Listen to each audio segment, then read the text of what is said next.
First of all, thank you so much for inviting me to your stop motion film festival. I really wish I could have been there in person, but the universe just didn't have that lined up for me. So maybe next time. But I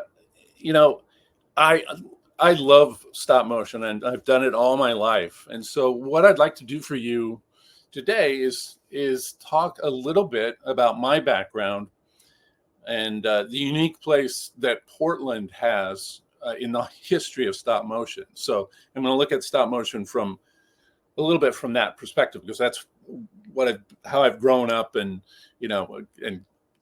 come this far, however far it is. So when I was a kid, I always knew I wanted to be an artist of some kind, draw pictures or whatever it was. But I never imagined that I could earn a living at it. But then, I couldn't imagine what else I would do either. So when I would go to church with my parents, instead of listening to the priest, I would just draw cartoons of everyone around me. And so I became a pretty good caricaturist and cartoonist, but I'm sure I'll pay the price for that in the end. In any case, stop motion is such an odd process. It's one that probably should have gone extinct a long time ago, because if you think about it, it's kind of antiquated. But at the same time, that's what makes it a beautiful thing. When I look at a stop motion animated film, I can really see the hand of the artist in it. I can see that someone did that. That analog quality has been the thing that's always appealed to me about it. But it's not just even the finished product, it's the process that appeals to me. The types of people that you work with, the artists, from all different sorts of disciplines. It's much more like live action, say, than it is like digital animation or 2D, because you're dealing with real things, real sets, real puppets, real light, and lots of real people. You really become a family. So I'm going to talk to you a little bit later about my family, my Pinocchio family, which was very important to me for many years. But as I said, when I was a kid, I was like, I don't know what I want to do for sure. I remember being exposed to the work of Ray Harryhausen, and some of those ones, and King Kong, and just being amazed by that. But again, I never, ever imagined that was a possibility for me as a job. But I wound up going to art school. I was studying graphic design, was not very good at it, didn't particularly like it. And then a buddy of mine said, hey, my dad gave me a camera, an old Super 8 camera. Let's make a movie. And I thought, I don't know anything about making a movie. I know nothing. So I said to him, okay, I want to be the director. So maybe that was a little arrogant of me. But we set out and we made this, probably the same movie that a lot of people make, where you just gather a bunch of friends together. You get some costumes, you go out into the woods, maybe you take some beer with you, and you just sort of see what happens. And so we made this adventure, live action. And it wasn't very good. I got to say, it wasn't very good. But what it did do was it got me really, really excited about the process of filmmaking. So I was hooked. And then after that, I was fortunate enough to meet someone who had shared a studio space with Will Vinton. And Will Vinton, I'm sure you all know Will Vinton, the Mr. Claymation. He actually coined the term, and he was in Portland, and I had no idea of the incredibly vibrant animation community that was already here. And he was part of that. He had done a film in, I believe, 1976 called Closed Mondays. And that film won the Academy Award for a short film. And on the back of that, he built this studio in Portland. And he started making commercials, and he started making short films. He made a number of short films, award-winning ones. And then he decided he was going to make a feature film, a movie called The Adventures of Mark Twain by Tom Sawyer, or excuse me, Huckleberry Finn. Anyway, so that's when I came into the studio. I came in as an apprentice. I was offered a job actually it was not even an apprentice. I was just there to sweep the floors and run errands. But there were only about 10 people at that time at the studio, Will Vinton Studios. So the beauty of that is when there's so few people, everybody has to know ultimately what everyone else is doing and how to do their job, because there's so much overlap. So that was a fantastic learning experience for me. It was like picking up all these skills from all these other people. Things like, I didn't know I could sculpt, but they said, hey, we need sculpt these hands, or, do this. And I was like, okay, I'll try. Turned out I was a decent sculptor. I helped build armatures for the puppets, the sets. And then eventually, they said, well, we need help animating this shot. All you have to do is crank this little wheel one direction, every frame, just a little bit. And I was like, yeah, I can do that. And so, yeah, but this is actually the first shot I ever animated on. And about halfway through this shot, I realized that I had started cranking the thing in the wrong direction. It was the track for the camera. And that's when I thought, okay, well, that's it. My career is over. I've failed at first animation task they've given me, and I've just completely screwed it up. But they were nice enough to go, no, okay, we'll give you another shot. So I stuck with it. I worked with really talented people, people like a guy I consider my mentor, Barry Bruce, who's sort of a god of stop motion, who will never get the credit he deserves. He was part of the heart and soul of Will Vinton Studios. So anyway, I eventually started animating. I was an animator for about 12 years. I worked on The Adventures of Mark Twain and worked on a whole bunch of commercials. Then just a few years in, a movie came along called Return to Oz, which I think it was in 1985. And that was directed by Walter Murch. And it was the sequel to Return to Oz, obviously. To The Wizard of Oz. And if you haven't seen it, it's a really, I think it's a really good movie. It's very, very scary. It's sort of become a cult classic. And I animated on that for about 10 months. And it was my first exposure to Hollywood, as it were, from a distance. And then coming out of that, I wanted to make my own film. So after hours, I borrowed a camera, borrowed lights, borrowed other animators to help me make it. And we made a film called Mr. Resistor.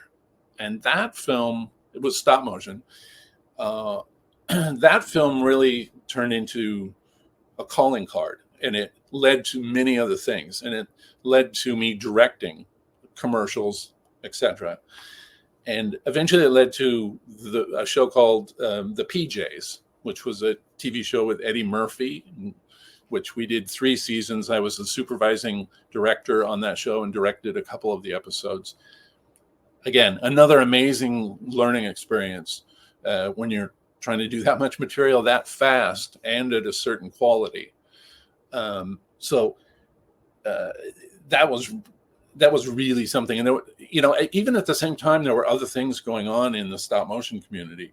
Over there was celebrity death match, and and of course, I'm focusing on Portland, but there's a world out there. There was Aardman. Obviously, they've done incredible work. They continue to do incredible work. Then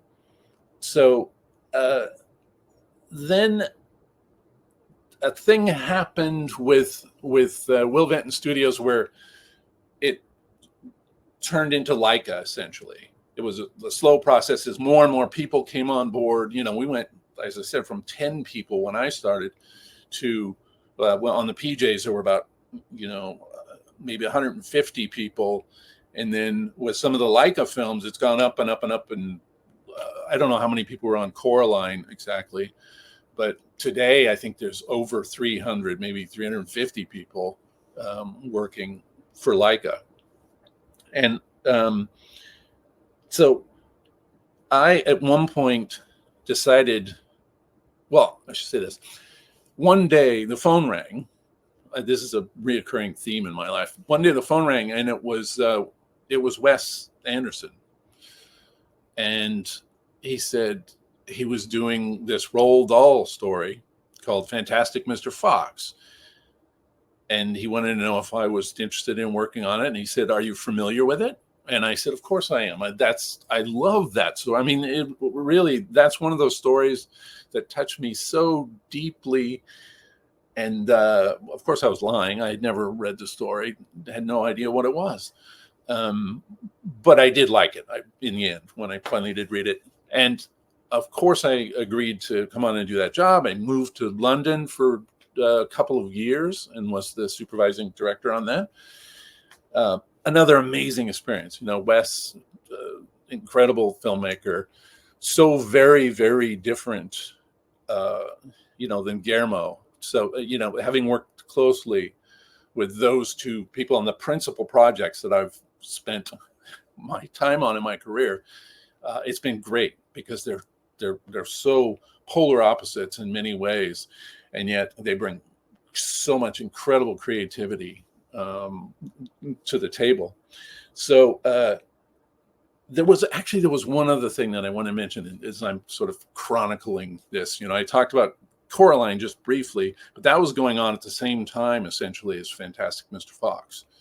But before that, there was a film, I don't know if you've ever seen it, called Mars Attacks.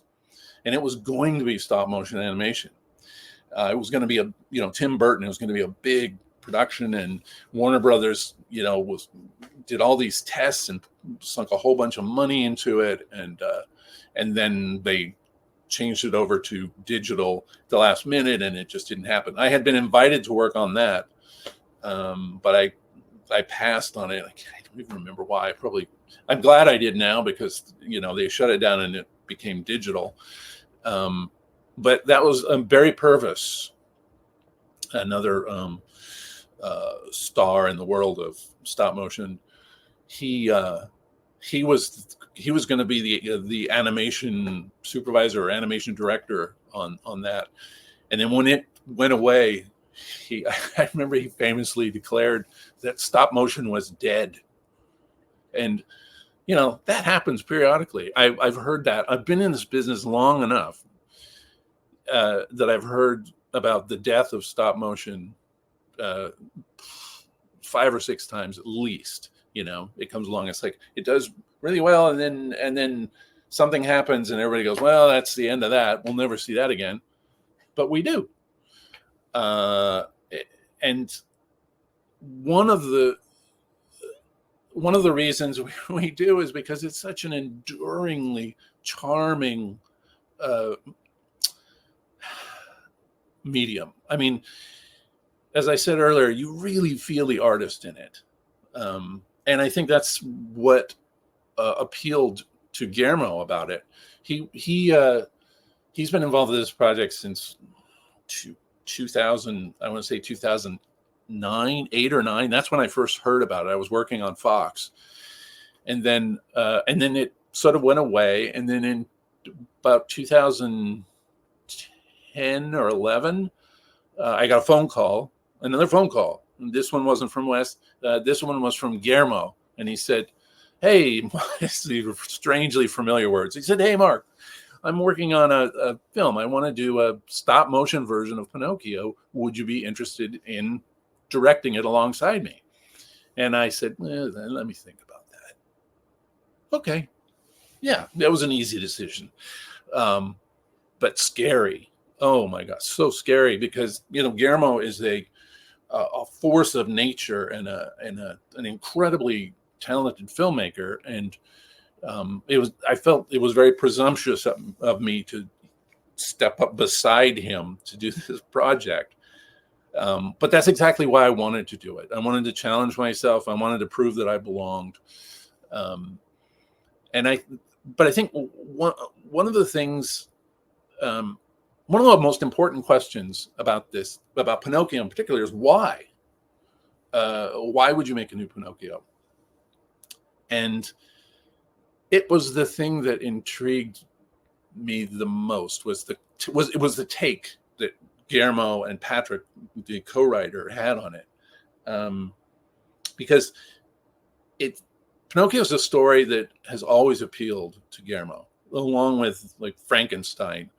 They're sort of these seminal stories that he really, really bonds with, because they're about outsiders, they're about monsters, which obviously Guillermo's pretty into monsters.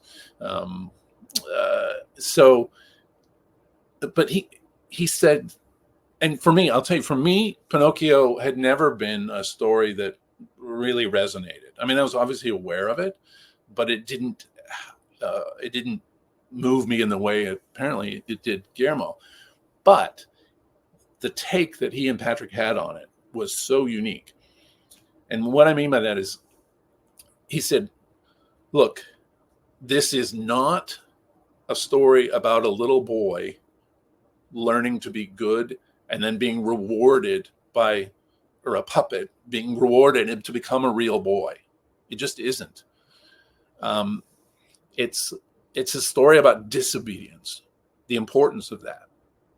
So Pinocchio comes into the world naked, essentially, and unfinished, because he's been carved by a drunk. Geppetto's drunk when he makes him, and he never quite finishes him. And Pinocchio is flawed, but Geppetto prayed for a miracle.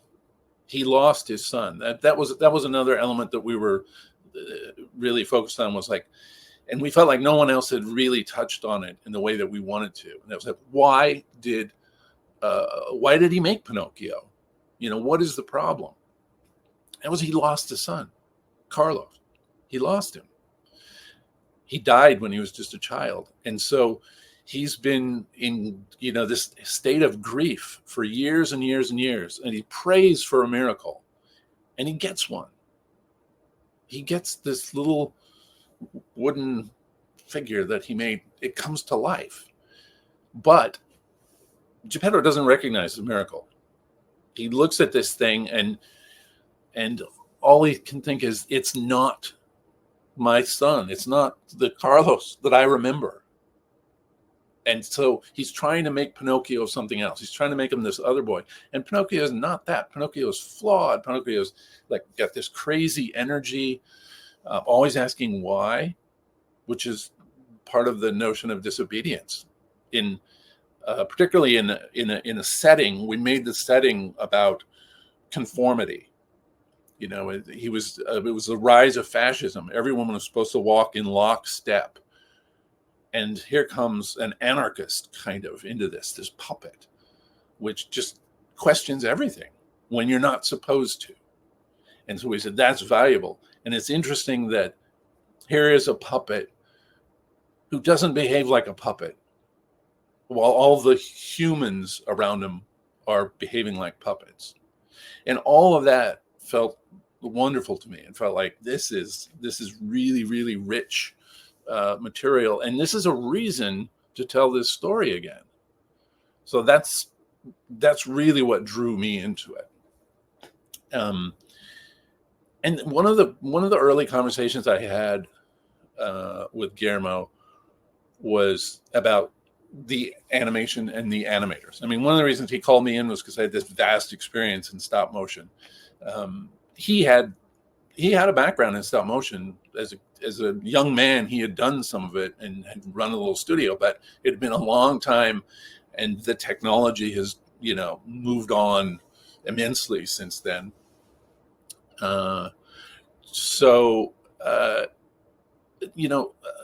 Now I lost my train of thought. Okay. So, the conversation I had with Guillermo, and that was about the animators and giving them more ownership of the performances, because we really wanted to do something different with these performances. We wanted the characters to feel as real as possible, and by real, I don't mean even visually as real as possible. I mean emotionally as real as possible. It's all about the truth. Anytime you can get at the truth, and the truth comes in really, it's hard to suss out. It's hard to bring out stuff like it comes in little details. It comes in the breath, between lines. It comes in reaction shots where you see a character, you look into their eyes, and they're thinking, they're processing information. They're not just talking. There's not just broad cartoon action. You really, and I think when you do that, you can bond with these characters a little more. They seem more real. And as part of that, we wanted the animators to have a little more control. So whenever we briefed them, and Guillermo and I would brief the animators on every single shot, there were thousands of, there was like 1,700 shots or something in this film. It's a lot. So we would brief them, and we would say, well, this is what we want. The character needs, the first thing you do is you say, what is the character feeling? That's the most important thing about the shot. What is the character thinking? Those two things are related, but they're not exactly the same thing. Then there's just the practical aspect of like, okay, this is the important piece of information out of this shot. This is why it's next to the shot that came before it and the one that's going to come after it. And this is how it relates to those two shots. But beyond that, you obviously have to be in a certain place to hit the lights. You're focusing. The camera has to.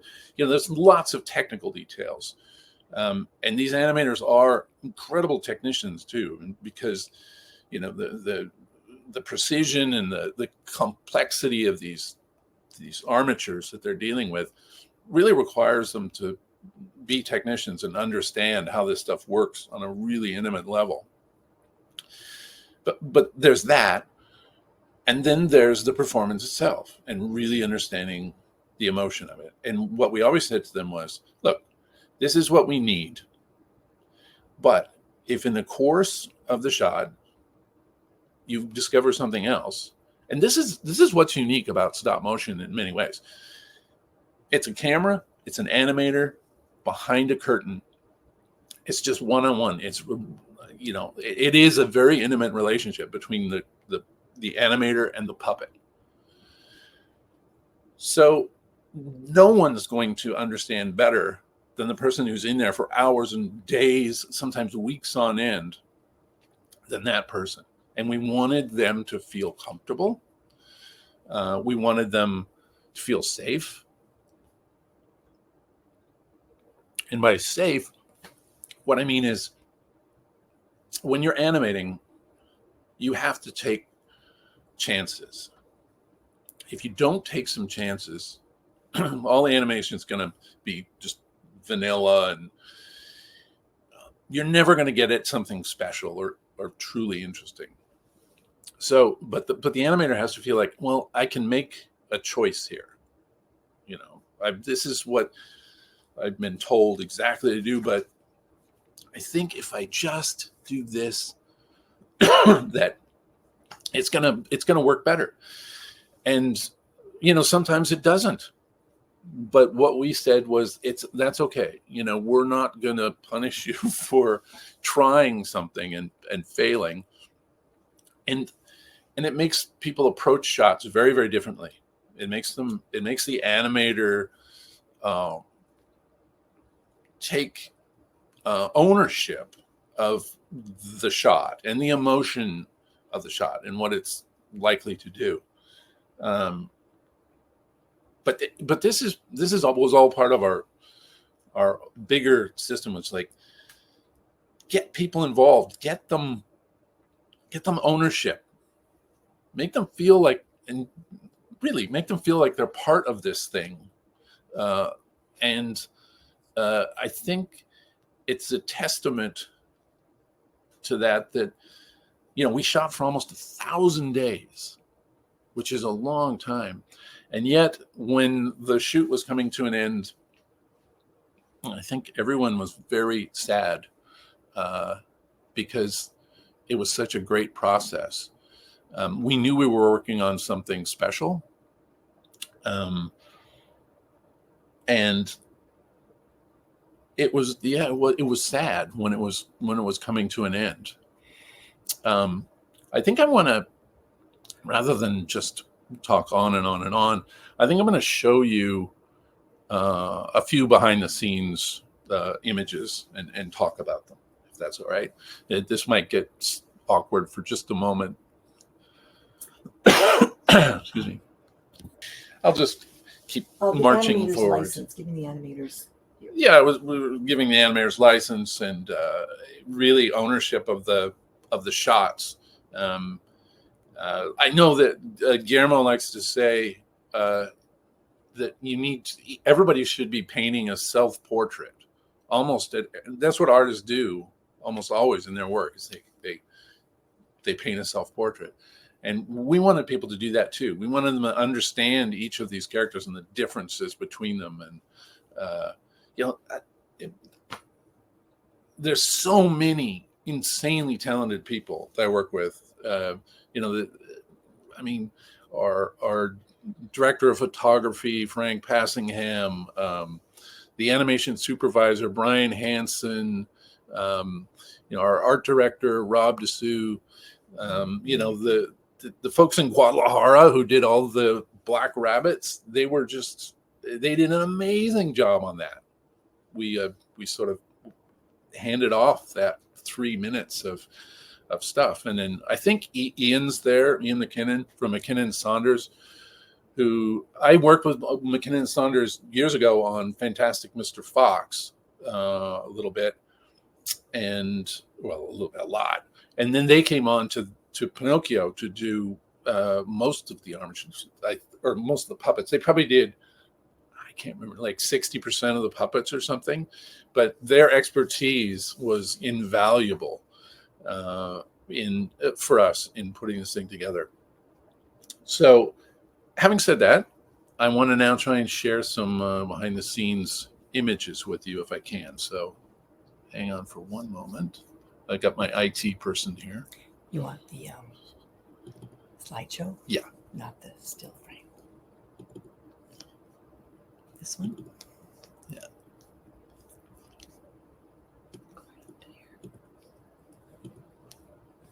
Okay. All right.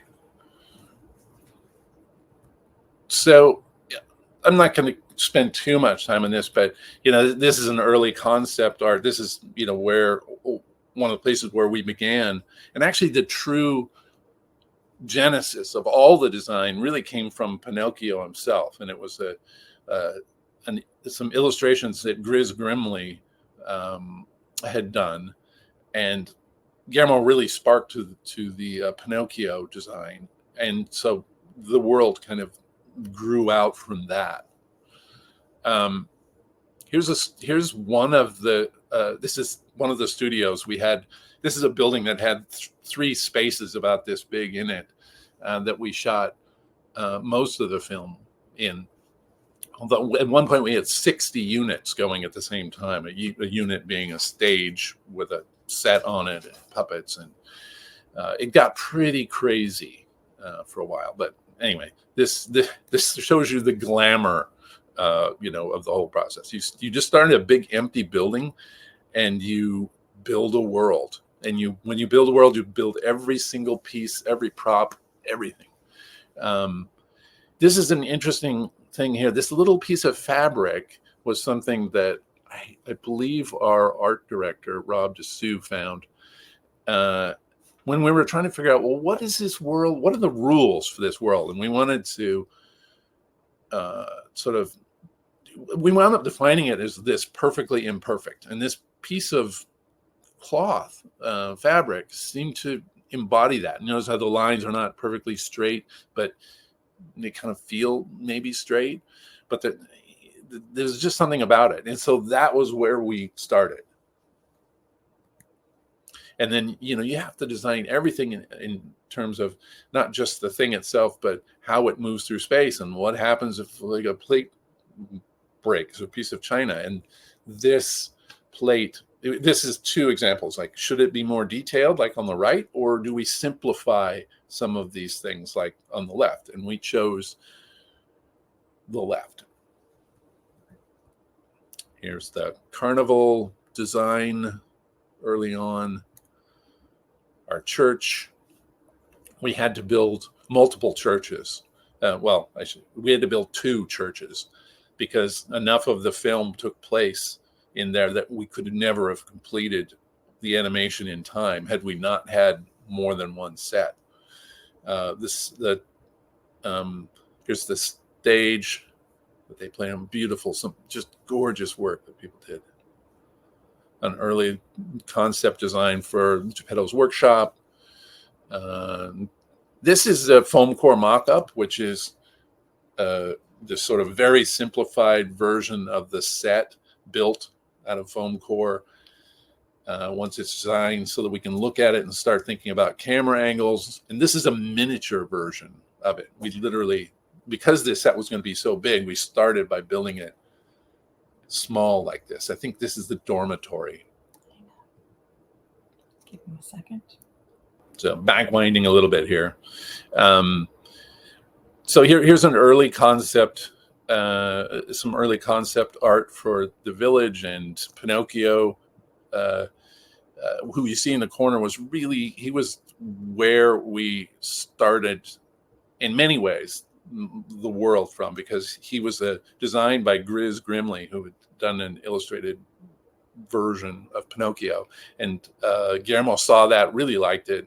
And so once you've got Pinocchio, you're a long ways down the road. Here's our stages, empty, big spaces is where you start. We've had multiple spaces like this that we eventually filled with the whole world of Pinocchio, which is hard to believe looking back at them.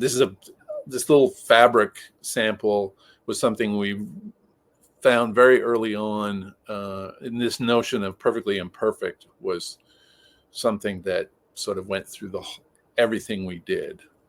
Like the stripes, they're straight lines, but they're not really straight lines. But this felt like about the right amount of sort of like distortion and cartooniness. How does a plate break in our world? Well, we chose to simplify some things visually, rather than go into the huge detail with lots of particles and stuff. It just felt more appropriate for our world.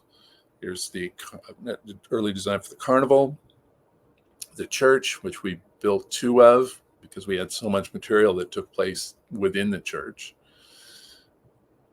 Here's our stage, some beautiful paintwork. Early concept for Geppetto's workshop. Foam core mock-up. This is something we made for many of the sets, particularly the big ones, where we'd build a very simplified version of it, sometimes at a smaller scale in foam core. And that way we could look at camera angles and, figure out how to take the set apart, because one of the things you do is you have to build a set that literally comes apart in pieces so that you can get the camera in, so that you can get the animator in when they're animating. So here's a bigger foam core mock-up of the church. And this is a sort of starting to build it with and just looking at the maquettes in the space to get a sense of it. Building some of the animation tables. For some of you who've done stop motion, this is all going to look very familiar. Sets coming together, starting to set up shots. I'm not sure what I'm doing here, but I'm sure it's very important. Textures, you have to, again, look at everything in your world. Bark and trees and feathers were all very important to us. And so we put a lot of time in researching, like, well, what can we do? How can we get there? What is our version of that? And here's we took some casts of like things in nature and repurposed them for like the inside of the dogfish and bark again. Painting Geppetto's house, quite large. It's really fun to walk into these sets, I have to tell you. Building the miniature of the village. And these are many of these are just cereal boxes. They're just little cardboard boxes you grab and paint them and cut windows in them. And the church again. More church. Yeah, I spent a lot of time in church on this movie. I think I made up for some services that I missed as a kid. This is working on motion control cameras. Obviously, the cameras all have to move one frame at a time, which I'm sure you're aware of. But we custom built all these motion control systems because we had a lot of camera movement in this film. Both Guillermo and I like to move the camera a lot. But that, of course, complicates everything, much to the chagrin of the producers. We also tried to do a lot of things in camera. And this is an example of that. This woods, this is all happening in front of the camera. There's no digital magic here. We put scrims in to create the atmosphere. Very old technique, but incredibly effective. Same thing out the window here in Geppetto's workshop. It's just, that's actually there. Here's a character lineup. Sort of helps us to understand the scale of the characters. And again, you sort of start with Pinocchio because he's our hero, and you make him as small as you can, but still very animatable because he's in so many shots. So we figure out his size, and then everybody else goes up or down from there. And the reason you want to make him as small as possible because the sets, if you make him bigger, then the sets get bigger. You take up more space on your stages. It just creates all kinds of problems. Here's some samples of, for costuming. You have to collect all sorts of reference for this stuff. Some exploration of skin tones. We looked at some painters and decided, yes, the way they treat flesh, that's the way we want to try and treat it as well with our silicone flesh. Pinocchio, not silicone. He was a hard cast. He was done with rapid prototyping. So his faces were printed. And this made sense for Pinocchio because he was wood. So that felt right to us. We didn't want him to be rubbery and, gooey. We wanted him to still feel like he was made of his native material of wood. And this is a great armature. People loved animating Pinocchio. This is an early sort of sculpt, exploring, like, well, what does his mouth look like? What is, what do his eyes look like? We chose to have knots for eyes. More casting, more grinding. We printed Pinocchio's body in metal. So here's a bunch of Pinocchio parts. Pinocchio's a very complicated character. There, look at that. You wouldn't want that coming at you in an alley at night. But we made many Pinocchios. We made 30, I believe 32 of them in order to have enough to keep at one point we had 40 animators at the same time, which is probably too many, but more Pinocchio coming together. We would explore digitally how all these parts would fit together so we could make them with enough precision. And then we would do tests. This is an early test of Pinocchio lip sync in the computer, just to get a sense of what we might want to build or print ultimately. I want to comb my hair too. So, simple little test. More faces.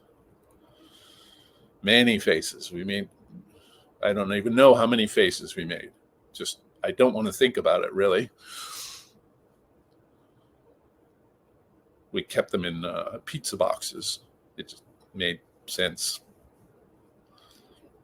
Sculpt of one of the side characters, one of the butcher daughters.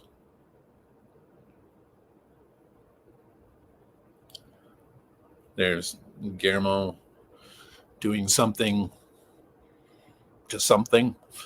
I think he's looking at the Podesta.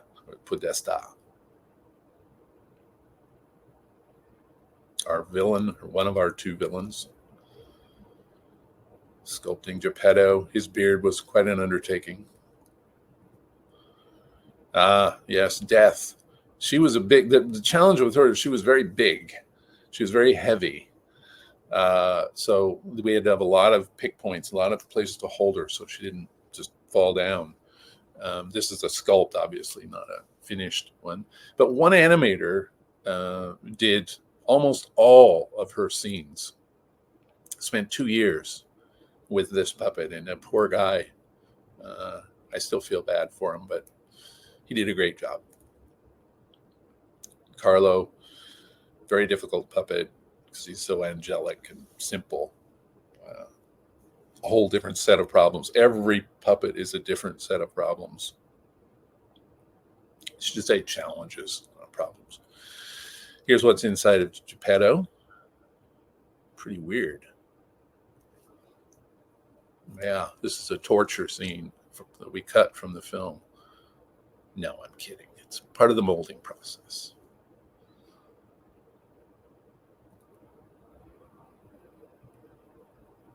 Hands, we went through many, many hands.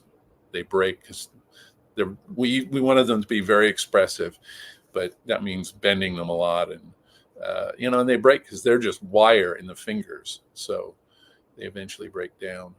So we make hundreds and hundreds of hands. Costuming. I love this shot. That backing inside the materials, because with all these cloth materials, you still have to animate them, so they have to hold their position. So we back them with various things that could sort of act as an armature, like black wrap or sometimes even lead. A little iron. Yes.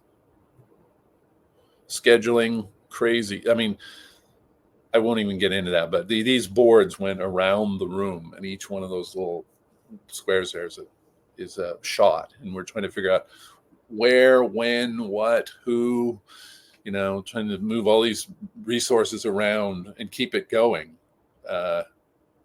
That's a massive job. Here's a little test. This is kind of fun.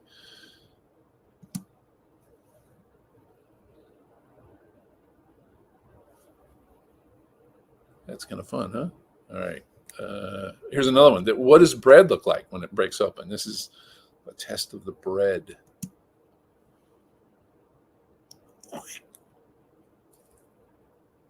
Love that crazy whatever armature robot that is. Oh, what does it look like when he carves? He's a wood carver. So what does it look like when wood is carved? So this is a little test for that.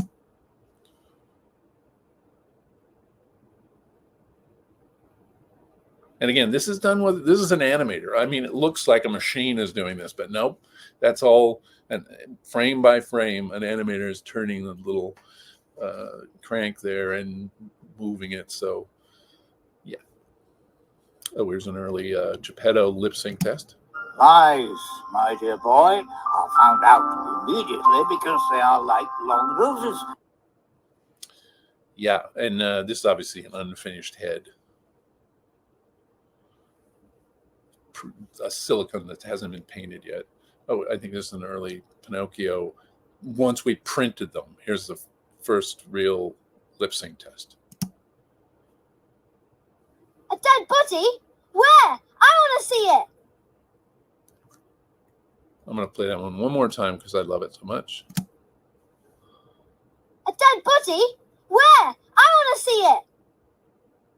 He's such a great character. And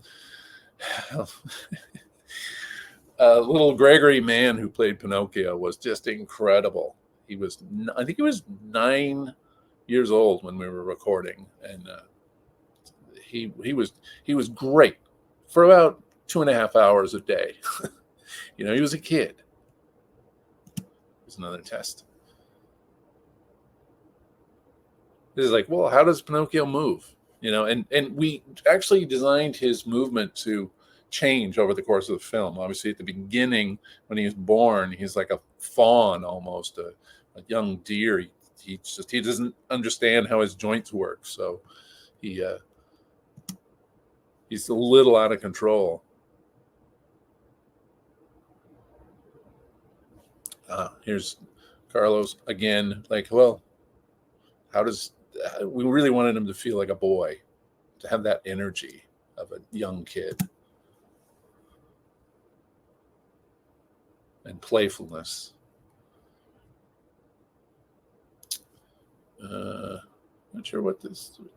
Oh yeah, Geppetto pulling a wagon. Like I said, everyone is a different challenge. You know, all of a sudden when you got a character connected to something else, and it has to walk. Okay, let's figure it out. Here's the bedroom that one animator spent 2 years on this one set. Tucker, he did most of these bedroom scenes and did a remarkable job on them.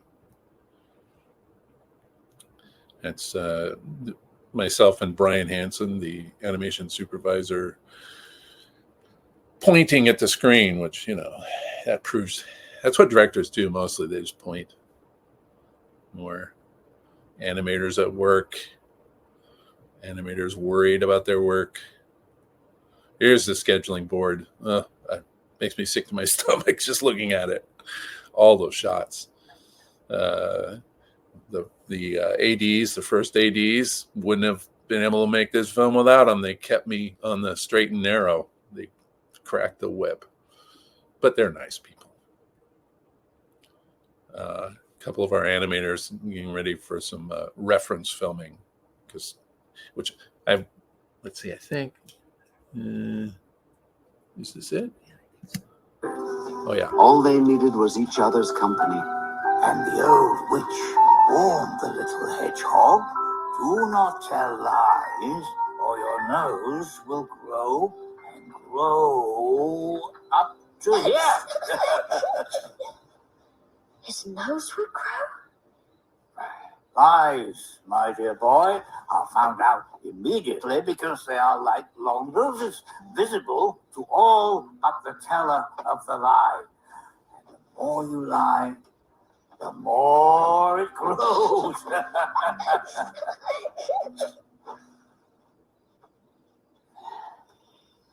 Sing me Mama's song so I can sleep. Please, Papa. All right.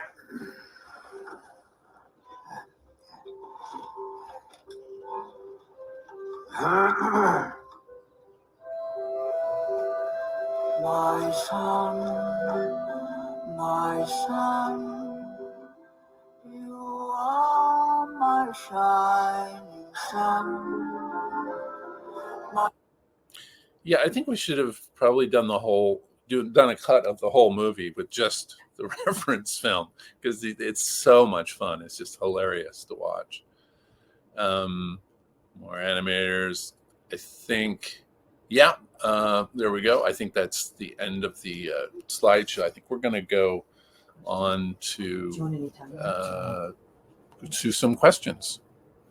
I'm going to hit escape. Yeah. Yep, escape. All right.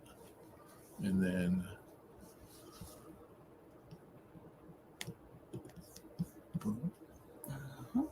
Hi, Mark. hey. We're back here. Well, I have some questions for you, hoping all the people that is seeing you right now might ask. The first one will be, which is the evolution that you have seen between Mark Twain Adventures and Pinocchio? There's a huge gulf between those two projects in terms of technology, I think, and materials. When we did Mark Twain, everything was clay.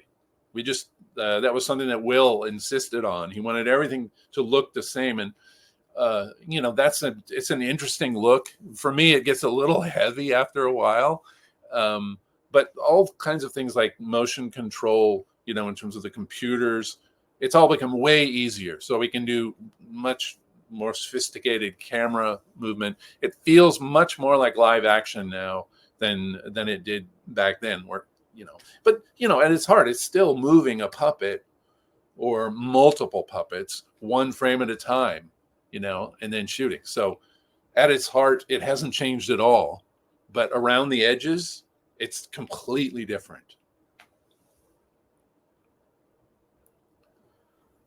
About Pinocchio, are there any Easter eggs that you wanted to place in the movie?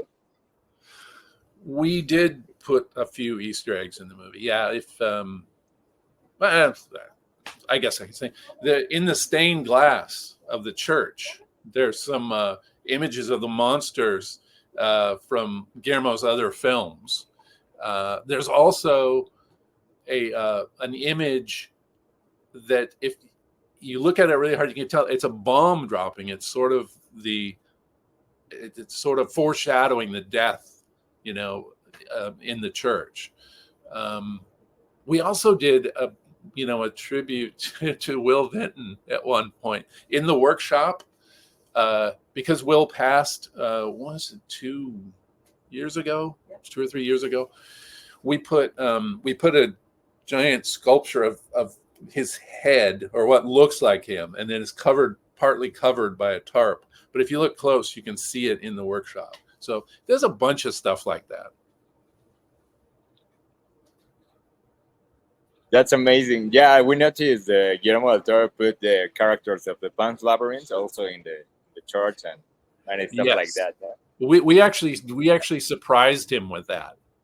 We did it, and then we showed it to him, and he loved it. It's amazing. I know those details make a better movie. It's something interesting. I think they do. Which was your favorite part, by the way? There's some really great. I always cry at the end still. I can't help myself. I think it partly comes down to Alexander Desplat's music, which is just the soundtrack for this film is gorgeous. He did a wonderful job.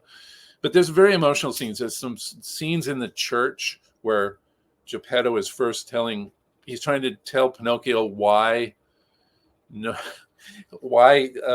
difference between him and Jesus, we're both made of wood. Why don't they like me? And they sing to him. And then Geppetto has to have kind of a heart to heart with him. And I think that's so beautiful and delicate there.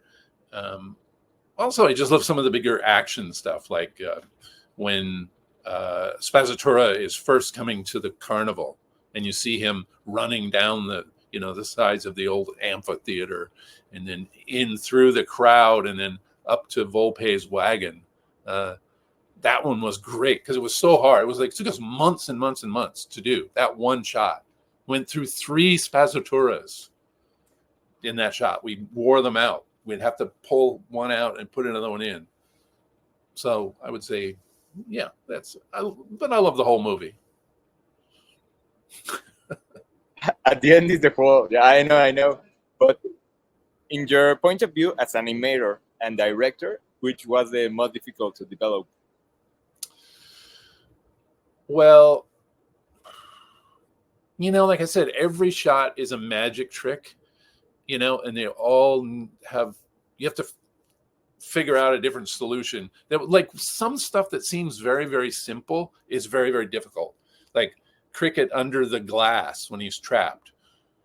That took us forever to figure out, how to get because it's also, he's at a different scale. I mean, Cricket's supposed to be this tall, but obviously we built a puppet this big, and we shrunk him down and put him into scenes, and then there was some larger pieces of set that we built that he was going to interact with that were at his scale, but putting him under glass and animating that was a pain in the ass for sure. I mean, that was not fun.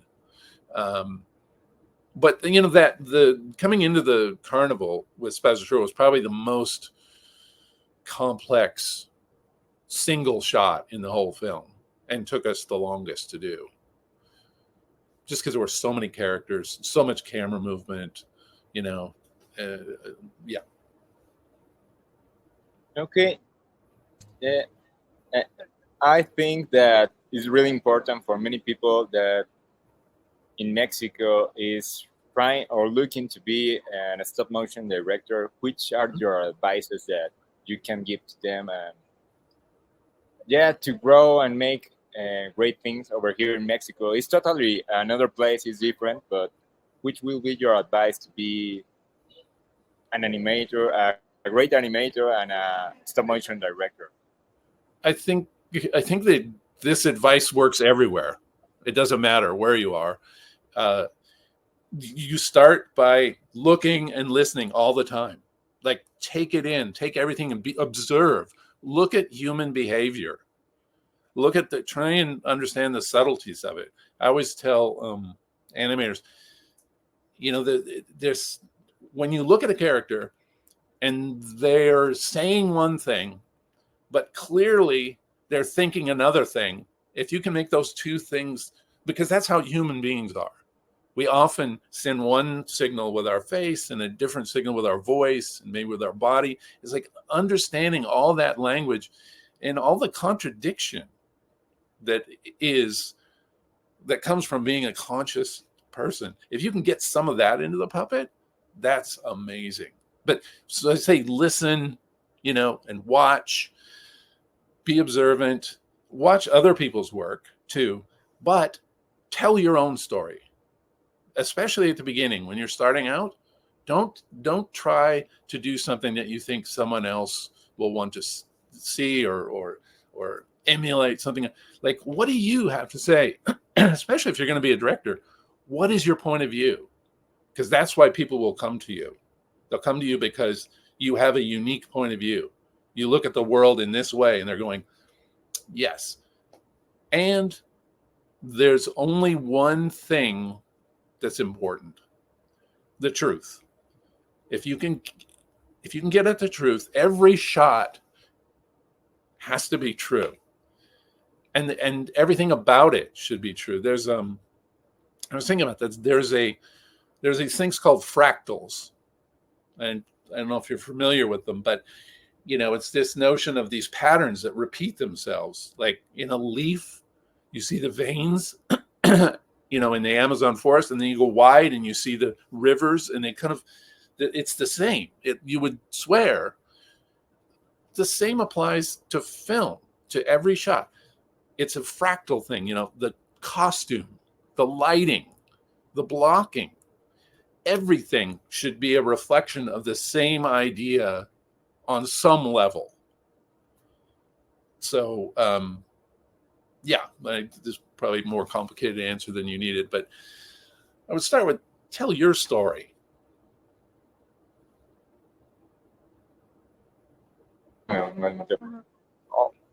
those are great advices. I think that people will love them. Mark, hopefully we can have it next year. Or Yes. hopefully. But I know life. I know everything happened, but thank you very much for your knowledge, for your experience, for sharing it, and we will really want to see you here. So Okay. the invitation is open, as you know. Sure. Yeah. Enjoy Thank you very much, enjoy Mark. enjoy the rest of the festival and the screening, and yeah, I'm sorry I can't be there with you, but I'm honored to be here, even virtually. Thank you.